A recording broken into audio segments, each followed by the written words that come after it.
Lau kana li ibni Adam wadiyan min zahab, seandainya manusia ini punya lembah dari emas, tak cukup. Latamanna ayakuna lahu wadiyan akhar, dia pasti akan minta satu lembah lagi, satu lembah lagi. Walan tamla fahu illa turab, sampai mulutnya disumbat tanah. Sesudah disumbat tanah barulah kata dia cukup, cukup, cukup. Tapi waktu itu tak ada guna lagi. Orang-orang mati itu sangat ingin hidup macam kita. Orang-orang yang sudah mati meninggal dunia itu kalau ditanya, "Hai mayat, maukah kau hidup?" Mayat itu menjawab, "Laula akhartani ila ajalin qarib." Ya Allah, berilah aku masa supaya bisa hidup lagi walaupun qarib, sejenak, sekejap, sebentar. Lalu kata Allah, kalau aku kasih kau hidup, kau mau buat apa? Orang mati itu menjawab, fa as-saddaqa, aku mau bersedekah. Tak ada orang mati itu menjawab, kasih aku hidup, aku mau salat tahajud. Tak ada.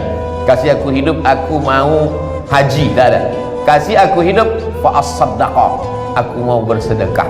Ahli tafsir membalas, mereka bahas ini, kenapa orang mati itu mau bersedekah, kenapa dia mau bersedekah. Ternyata amal-amal lain dapatnya setelah kiamat. Kalau ada orang haji mabrur, itu dapatnya setelah kiamat. Tapi sedekah, begitu masuk liang lahat, langsung dapat. Makanya dia ingin bersedekah. Karena kata Nabi, idza matal insan, hadis riwayat Muslim, kalau mati manusia inqata'a, putus. Yang tak putus itu diantaranya adalah shadaqatun jariyah, sedekah yang tetap terus mengalir. Oleh sebab itu, mengulang kaji bagi bapak ibu yang ada diberikan Allah kelapangan rezeki, dan kita memang tidak bisa berkata nunggu lapang, karena memang semuanya selalu merasa kurang. Nantilah sesudah anak-anak ini besar baru bersedekah. Rupanya makin besar anak, makin besar pengeluaran. Nantilah anak ini setelah kuliah baru berinfak. Rupanya setelah kuliah makin besar pula biaya kuliah. Nantilah setelah tamat untuk nyogok lagi masuk PNS. Nantilah setelah anak ini kerja, setelah kerja menyiapkan dana lagi untuk biaya nikahnya.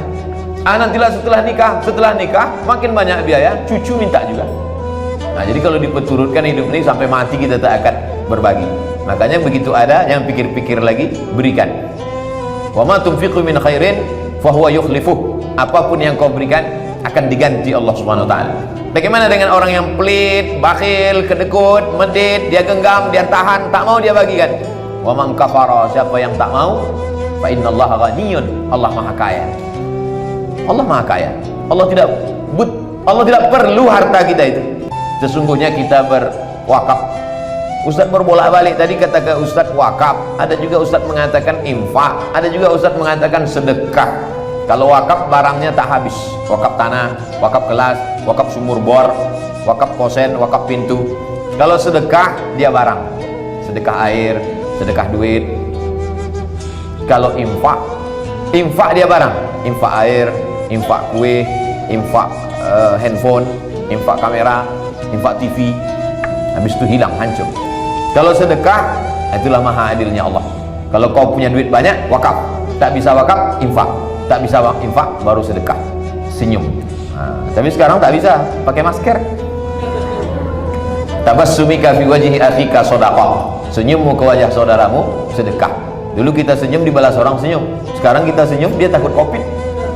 Oleh sebab itu maka tinggal dua saja lagi, wakaf dan infak. Tadi Ustaz itu apa namanya? Ustaz kasih dalam bentuk duit, kemudian duit itu nanti akan diberikan ke semen. Semen itu menjadi kelas, maka dia disebut dengan wakaf. Wakaf artinya berhenti dia dari menghasilkan sesuatu dari kantong kita, tapi dia menghasilkan lebih kekal dan abadi. Karena setiap anak yang mengaji, membaca Al-Quran di situ, pagi, petang, siang dan malam, macam bunyi tawon nanti anak-anak itu membaca di Quran, membaca Quran di kelas itu, maka mengalirlah pahalanya, mengalirlah dia pagi petang juga, lapanglah alam barzah kita, terang benderanglah kubur kita. Kenapa? Karena wakaf-wakaf ini. Adapun yang lain-lain ini tinggal Bapak Ibu, tinggal. Lama hidup banyak dirasa, jauh berjalan banyak ditengok. Saya sudah bolak-balik mengikuti pemakaman, dari mulai pejabat-pejabat, orang kaya-kaya, habis. Tapi kalau sempatlah kita mewakafkan ini, itu sajalah yang mengalir di hadapan Allah Subhanahu wa ta'ala.